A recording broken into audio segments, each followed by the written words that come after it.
Okay. So we we love God. Um, really, when we opened up last time talking about did Joseph really forget where he came from, and the answer you guys said is no, right? Um, now the Lord brought him to this place to really elevate him. I mean, it's not always easy going what you go through as a believer, but as you look back, you're like, yeah, God brought me from a mighty long way. And if you think about some of the struggles that you've been through, maybe it's just me. I'm like, I don't know how I made it through that. And if I had to go through today some of the things I went through before, I don't know how in the world I could have gone through it. So God has a way of taking away the sting of certain experience, right? As you're going through it. So page 198, if someone could begin reading, I smell a divine setup. Very, very divine setup. Let's begin with Joseph's young family. 4 years of joy, those years of abundance, must have been for Joseph. After all, that he did, he no doubt been offered one of the most desirable men of Egypt for his wife. I'd like to believe he loved her and devoted himself to her. After all, we never read of him taking a second spouse, one man, one wife. What a relief. Maybe he learned firsthand how dysfunctional a family could be to any other figure. Okay. Yeah, he probably did learn that firsthand. So Joseph had the opportunity to take on other wives, but he did not. Because it was just the custom of the time. And see, going back, there were multiple wives. But isn't this interesting that when he came, people already knew what he was, right? And more than likely, the Pharaoh did his investigation to find out what is happening in Joseph's life. And the very thing, this is why it's necessary not to try to make your own way in life, because the very thing he was set up for, which was a woman, right? Which could have been his big fall, is the very blessing he received. So when people are trying to do things their own way, and they're wondering, why am I struggling? No, do it God's way. What you want will come your way anyway. So if that isn't interesting, this is not where like Potiphar's wife looked and said, "Ooh, gorgeous." Because remember, Joseph was a fine man. Yeah. He was good looking. So it's not that he did not have a choice. He had choice, and in fact, see, Potiphar's wife came out. We naturally have certain desires and certain longings, and God already knows that. And when you have certain longings and certain desires, you still have to give that desire over to God. And notice he didn't struggle for his wife. He didn't struggle to get her. She was appointed to him. And she was not just any person. She was somebody of a high caliber.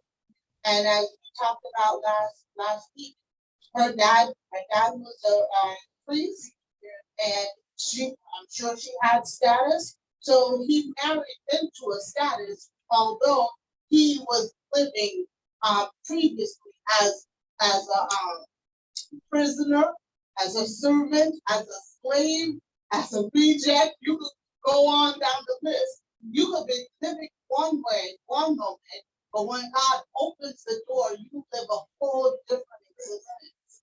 So this is the thing that we see presented here.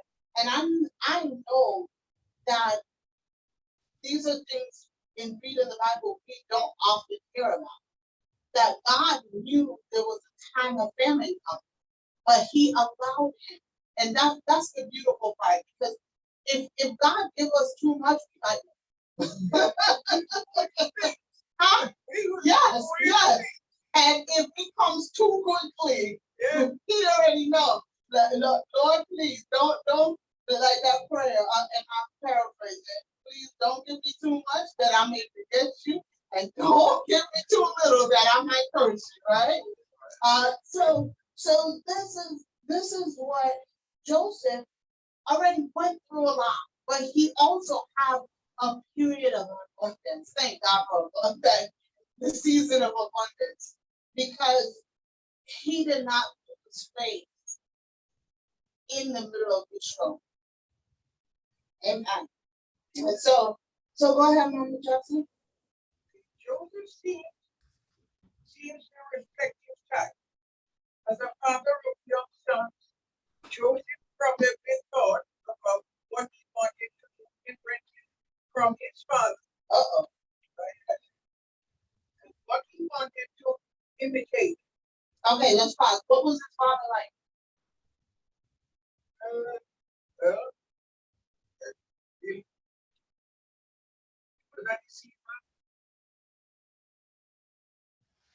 His father had some character. Yeah, he had some character. Yeah, I need to go in. Yeah. So, I guess went on that road. Yeah, he had some character issues. He had some favoritism issues. He had some women issues. he had a lot going on, but he loved the Lord. And as we saw his dad progress through, we saw him growing in faith along the way. Now, Joseph did not get the gold fruit because he was just struggling. But remember, Joseph had the big head. He was conceited.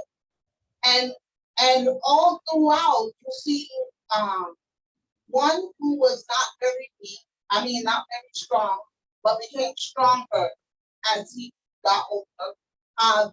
One who was deceptive and became stronger as he got older. One who was conceited and became stronger. Ultimately, when we allow God to take charge of our lives, we become stronger. And I use the word stronger because even in being humble, in there's strength in that. All right, so he may not have wanted to imitate what his dad did. Okay, continue. As I too have perfect thoughts. Amanda, my firstborn is 25 today. I called her early this morning to what I do every birthday morning. I recounted the events of that special day from beginning to end. As my co-worker mused, it's rather like the Israelites commemorating the Passover. Everyone knows the story, but the blessing is in retelling.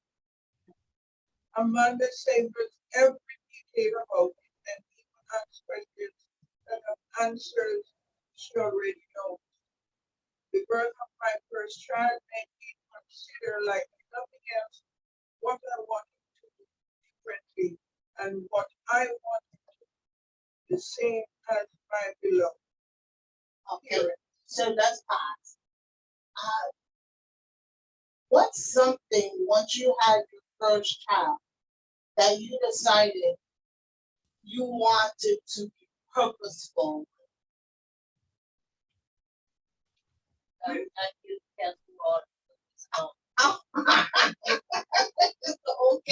No Which I never had. No go. Okay. No casserole and no We didn't gum. even get a whole steak. It was a piece of a steak. So we child. So that casserole ain't gonna change your life forever. Okay. And to the next generation. And have you given your children casserole and gum? No, I Okay. gave them Johnson's, I think it was. Okay, something that was really nasty and strong. okay, but not castor No oil. No. castor oil. So your mom cut that off, right? Yes. Okay, what's something? You know, it's strange when you have a child.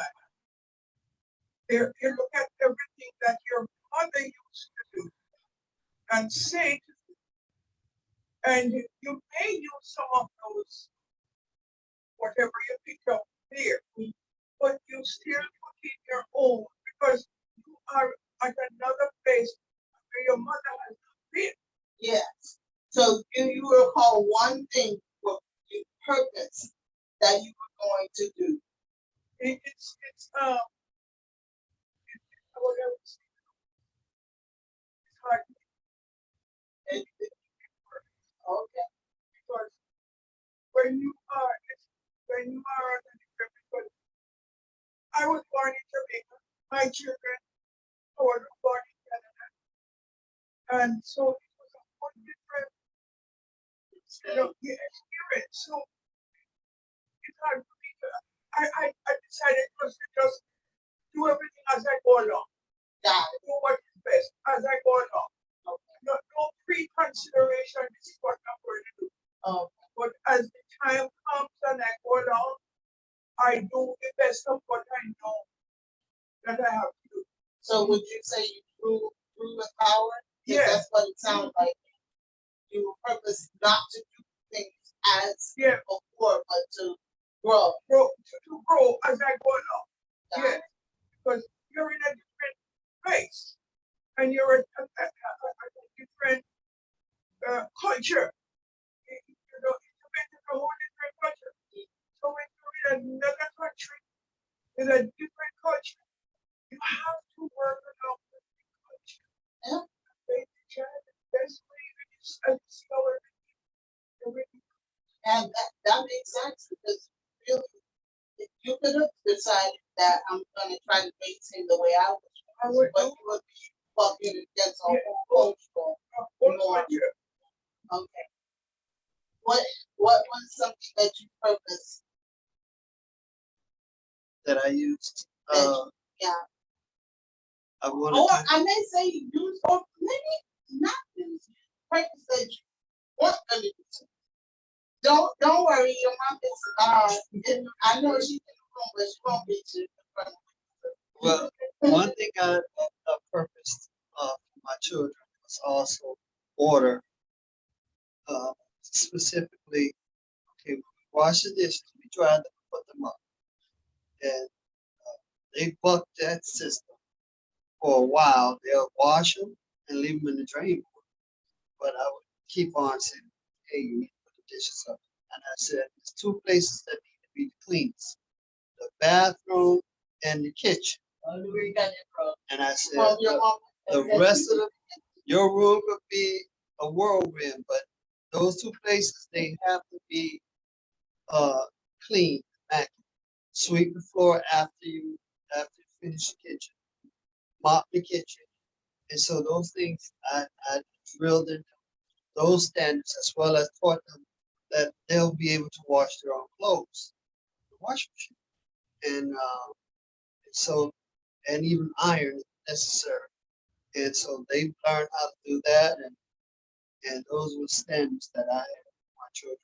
And I didn't really say, okay, you got to be up something new. No, I wasn't a drill sergeant, but I really talked to them and explained the importance of those two areas being clean and sanitary, and making sure that you have your attire clean and your body clean. So, and yeah, all of that put right on in behavior. So there's some knuckleheads right now, but it's all right. They Purpose to give, yes, to invest that. yes, Minister yes, Sharon?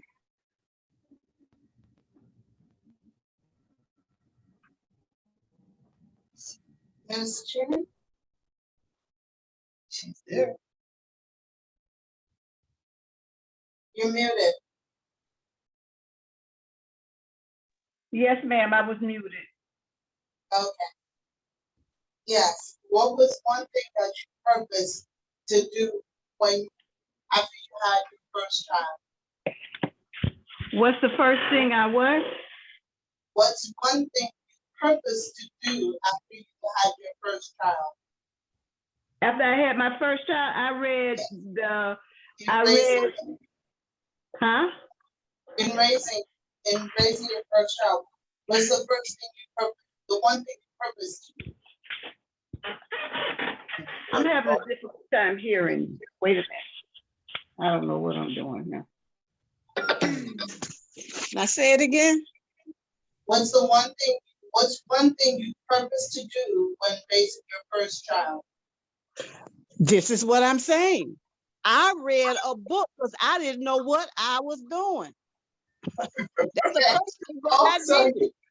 So basically you were opposite from Mama Jackson. Mama Jackson said, I'll learn along the way. And you're saying, listen, I'll get a book. Somebody already did it. Yeah, and that book helped me too. Yeah. I had that book for about 2 years. Okay. Okay. And Sister Hazel? Well, you know, now the thing is, I want to be sure I'm understanding you correctly because I was listening to Brother Thomas, things that he said he instilled in his children. And when he said that, I thought about what I instilled in mine. And that was that I told my children and I brought them up to know that they are leaders and not followers. You know, I wanted them to be able to stand on their own 2 feet, Yeah, to be able to think for themselves, yeah. not to just follow along because others are going in a certain manner. Right.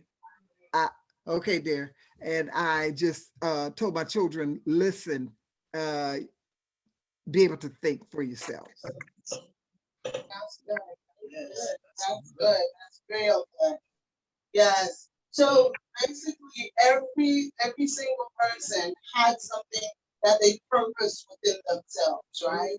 And much of it came from where you were at the time and where you wanted to be,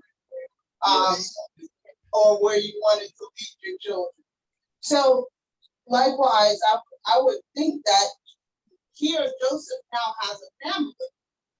And more than likely, he remembered his experiences and how his brothers came at him and how he ended up in this situation to begin with. So what are some things that you think Joseph may have purpose to raise his sons with, knowing what all that he went through? Boy, don't you go to jail. Okay? Boy, don't you get a swole head. Don't get the soul head, don't go to jail. Boy, listen to your father. Okay, got it. Boy, listen to God. Okay, Not in that order. not in that order. Okay. Whew.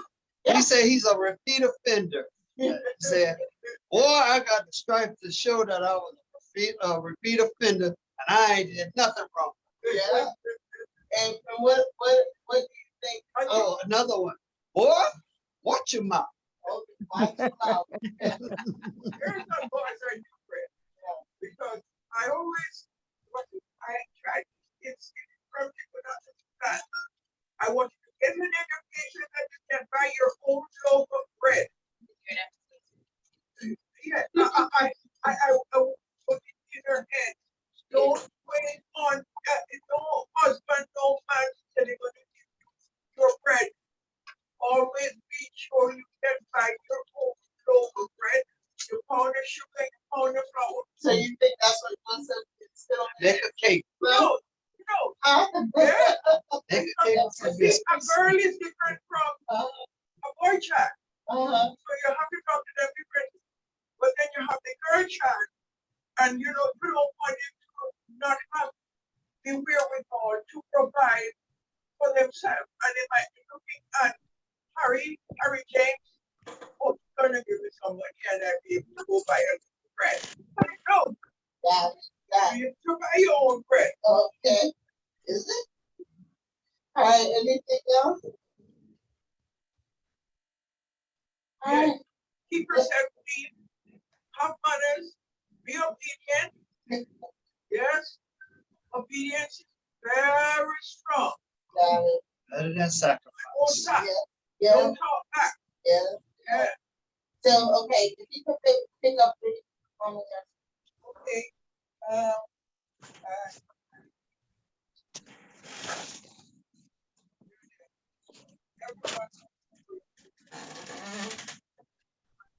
I think you to think back over Joseph's life.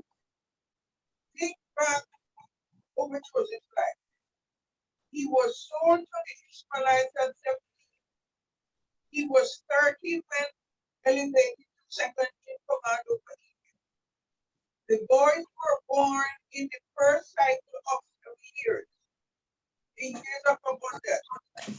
So Joseph was approximately 35 and had experienced many good things along with the man. Okay, so basically, up until the time he had his family, half of his life was in Egypt. And in jail. Yeah, but he spent more time in Egypt than he did in his own father's house. That's right. Culture makes a lot of Yeah. So the shaping part of it's one thing when you're a teenager, but when you enter into adulthood, you really don't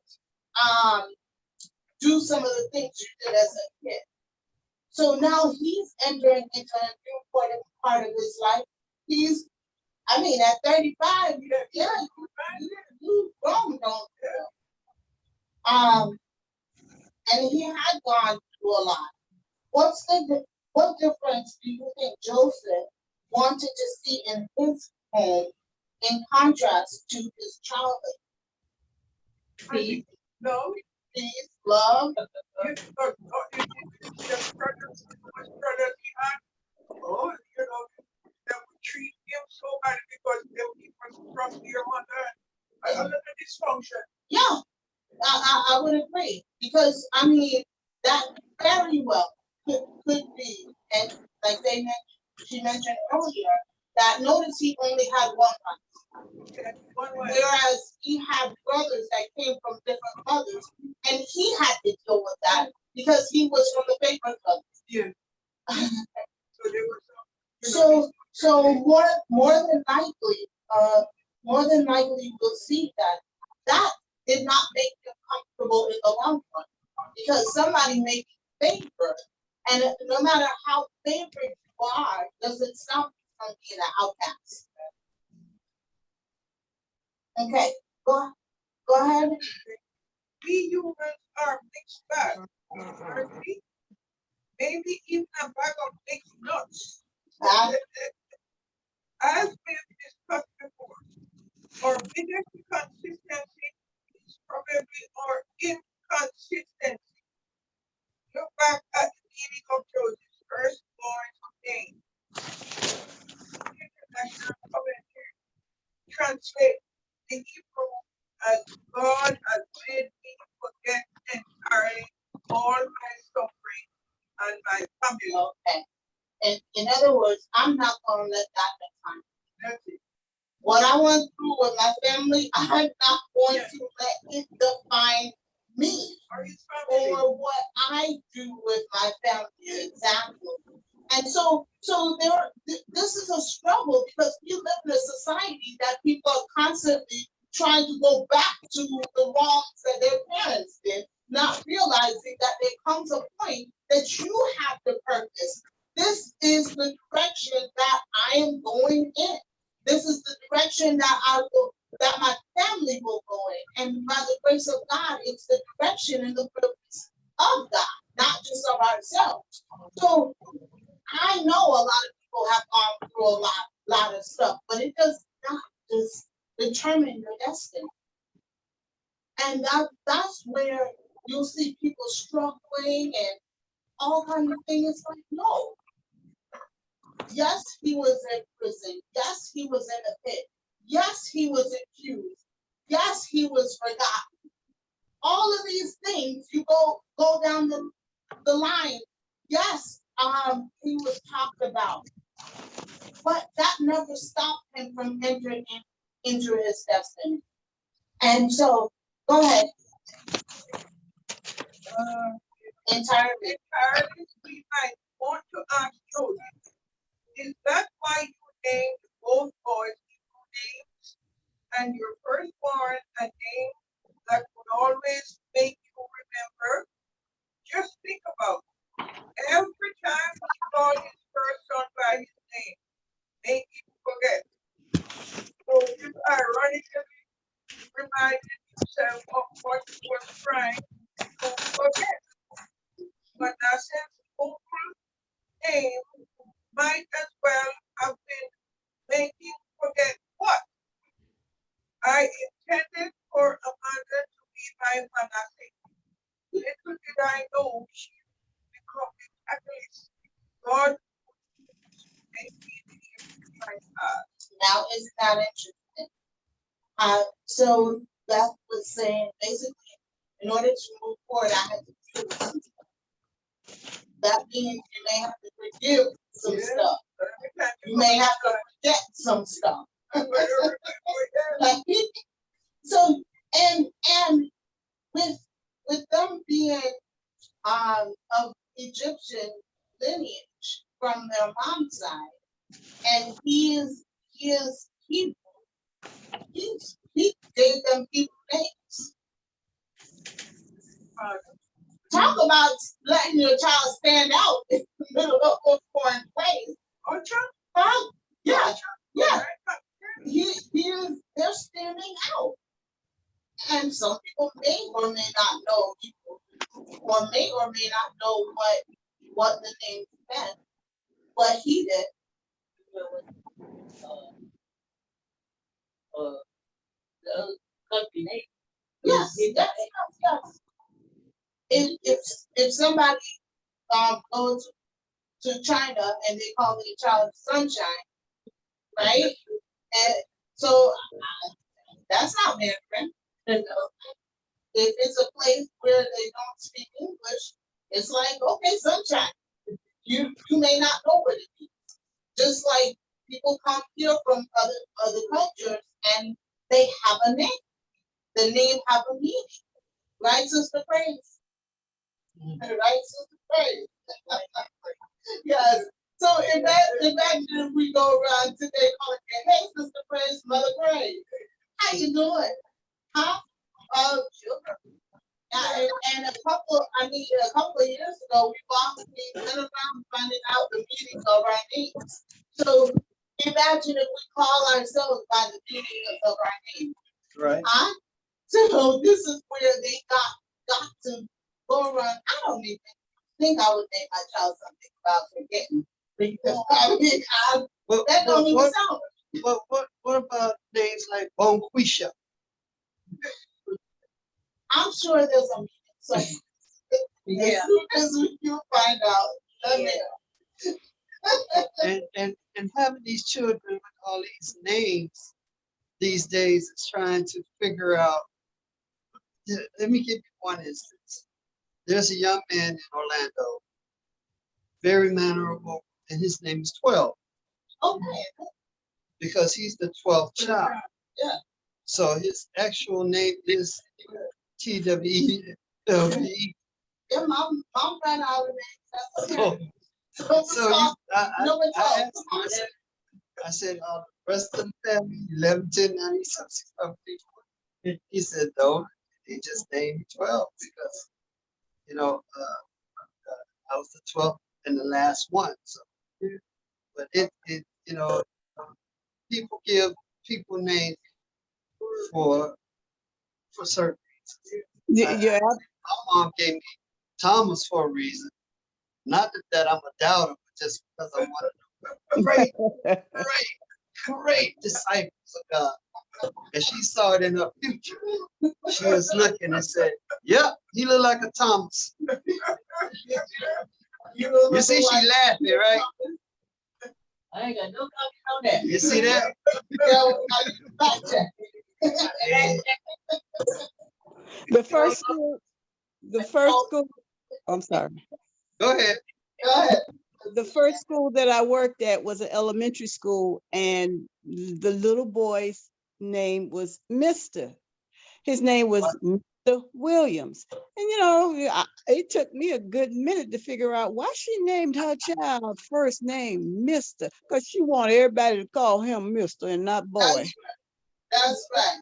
So from the time he was little, she said, y'all gonna put some respect on this.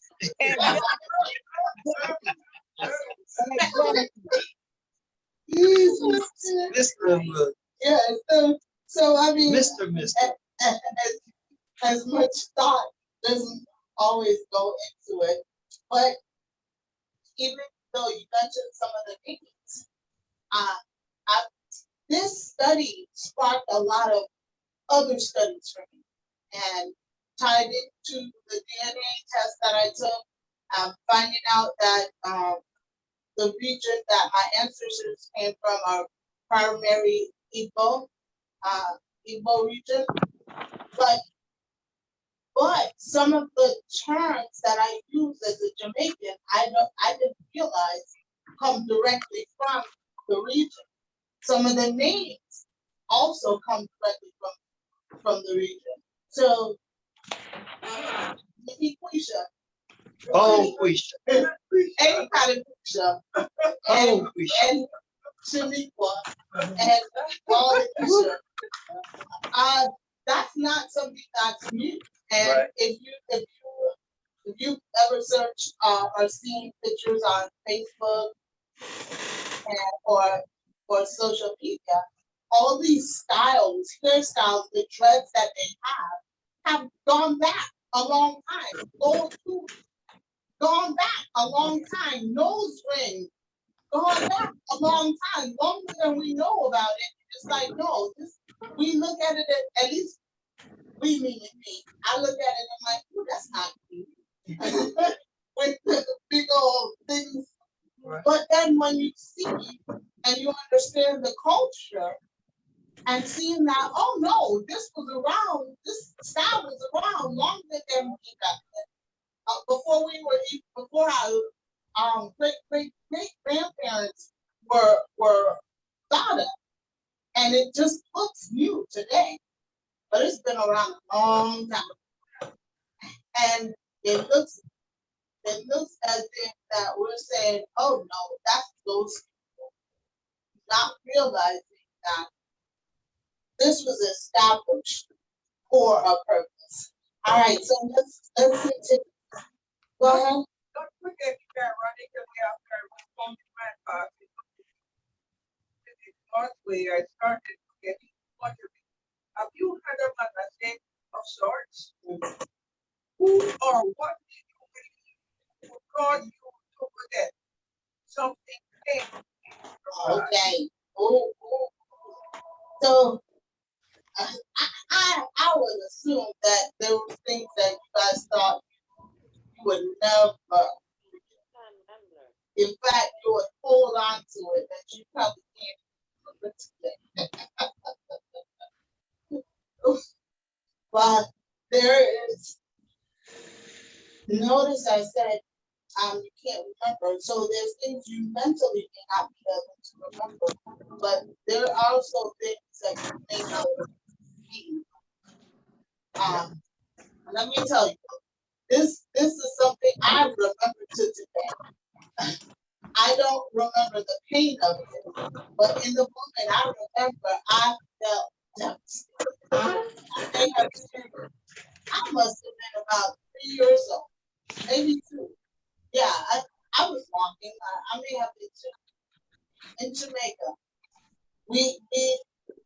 We had a long walk home. It was the middle of the summer heat.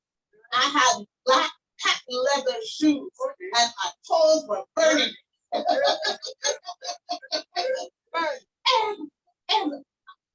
I don't really know the exact age because in my mind, I did not have an age. But I remember I was still of the age where people picked me up and carry you. And I knew they were saying, you're getting too big, you're getting too big, you can't carry you anymore. Man, I was so hurt. We were at this, we were in Mama Jackson, we were in public square about to go home. And I walked maybe a half mile. That was it. I dropped on the floor and started wiggling to the I had enough with this pain. But what's it?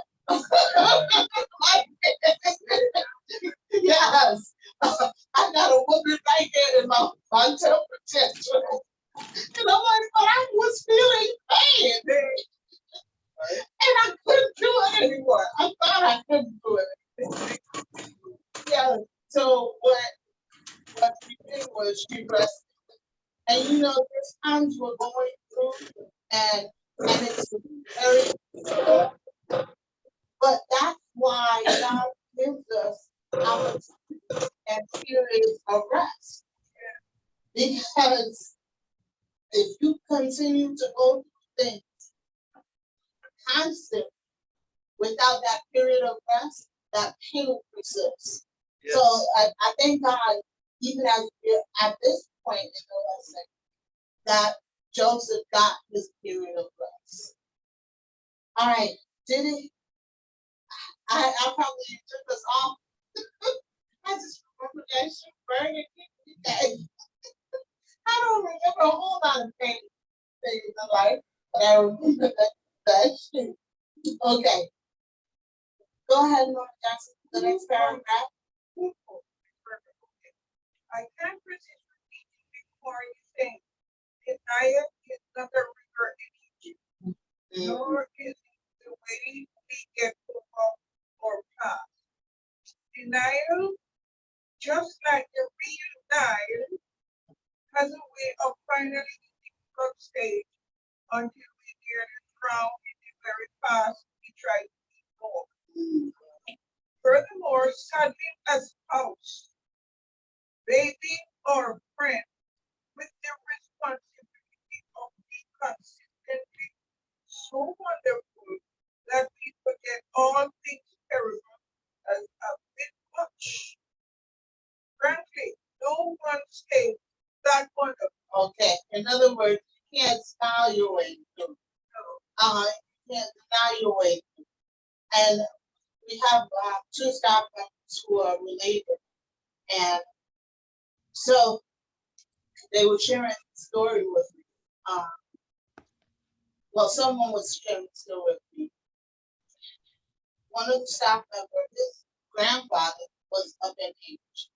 And the grandfather's last wish was that he wanted the family together. So they decided to do a family gathering. And they went on a cruise together. Well, that was what, 2 weeks ago? The grandfather died on that cruise, right? And so, and he took a week off to process it, and then came back, and he's still in disbelief. And so he's like, let me just work to cover up the pain. Let me just work. Let me just go. And there's times where that works, but something still hits. And the more someone may try to deny their pain, the more the impact when it does hit. So yesterday, his supervisor put me aside and said, I don't think he's okay. Although he's going through the motion, he may not be okay. And so denying the past, denying what happened, there comes a point where it's gonna hit you. So we don't have to ignore it, but neither do we have to fall on the floor like I think they have to hold temperature. Wow! Why? You might get another one. Okay, go ahead, Mom Jackson. But I say, of course, did not have the power to make children forget entirely all his suffering.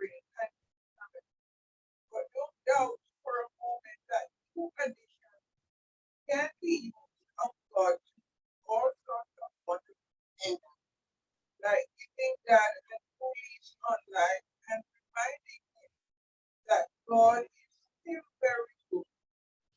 Joseph overshot Manasseh's name just a tad. He certainly did the name squarely on the end with Ephraim. Yes. You are going to launch the meaning of the name. Double for Okay, okay. I'm gonna forget because God's gonna give me double for my trouble. Double for my trouble. All right, so let's go back to Genesis.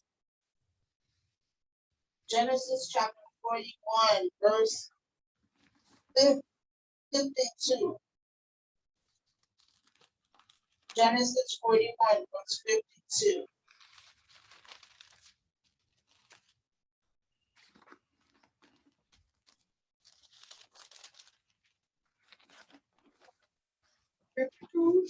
Yes, Genesis 41, verse 52.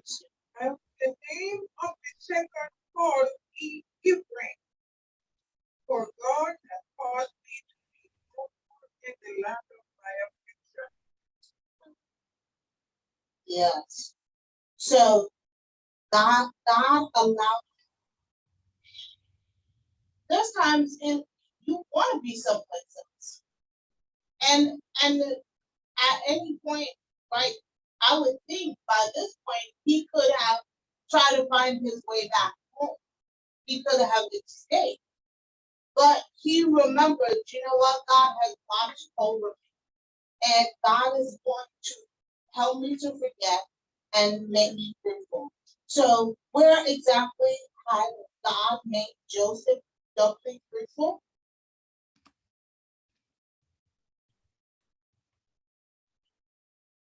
After he was discovered and brought out of That in his assistance to Pharaoh. Pharaoh, Yes. So wherever you serve, that's where God made the. he escaped out of that. And you know what? I just look around and I hear so many people seek to be served, not realize their blessing comes from serving. Being served. And it doesn't mean being a passive participant, but being an active participant, right? All right, Mama Johnson, can you stop that? I don't know if God's power and glory is ever more obvious than when he hears a harvesting us in the same land as our suffering. Think more widely than seems to be commonly characterized as suffering. The King James Version translates the phrase as the land of my affliction. Okay. Now take a look at John 15, verse 8, and place it alongside the meaning of Ephraim's name. Share your reflections and consider the two side by side. So if someone could read John 15, verse 8.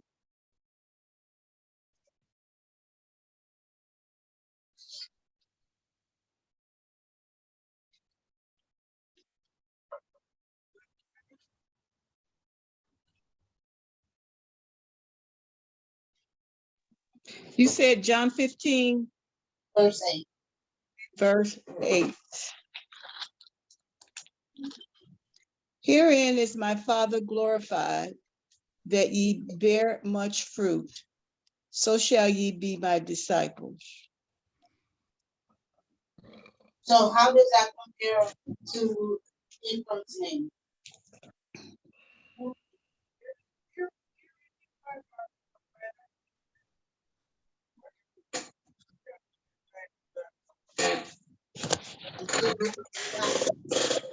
And God is calling us to bear fruit, right?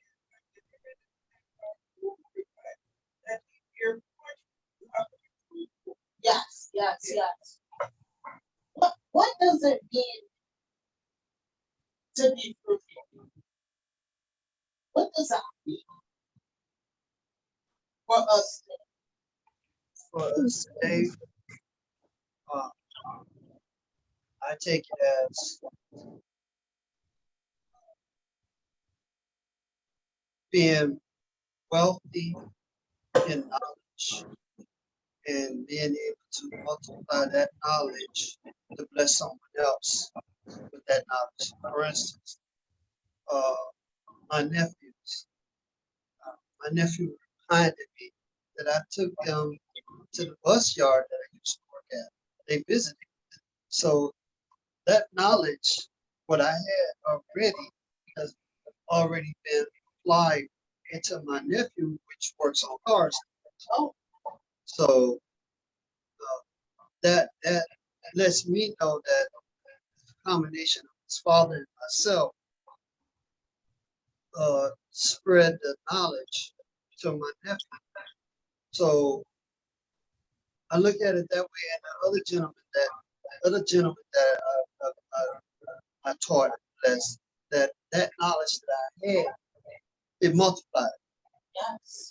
So that's what God is telling me. He gave me the fruit of knowledge to be fruitful and to share, to multiply with others. Yeah.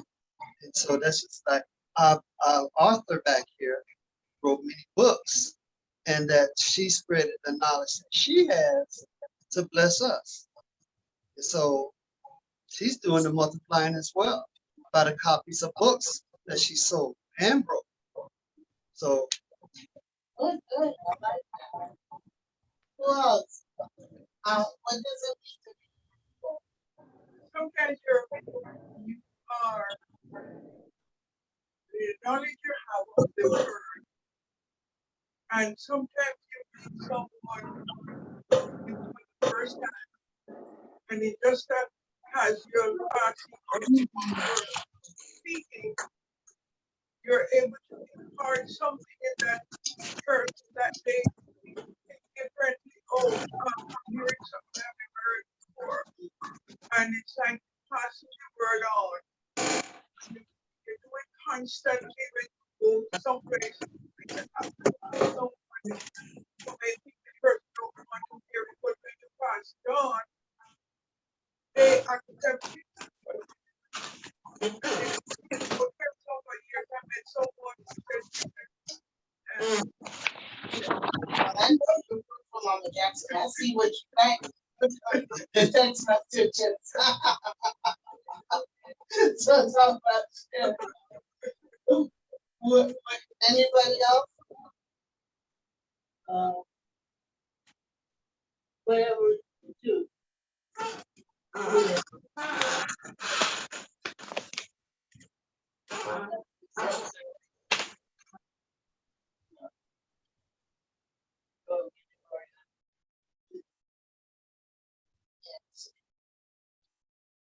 All right, so we're going to close there and we'll pick up on page 200 at the top of next Thursday, which will be our last Bible study for this year.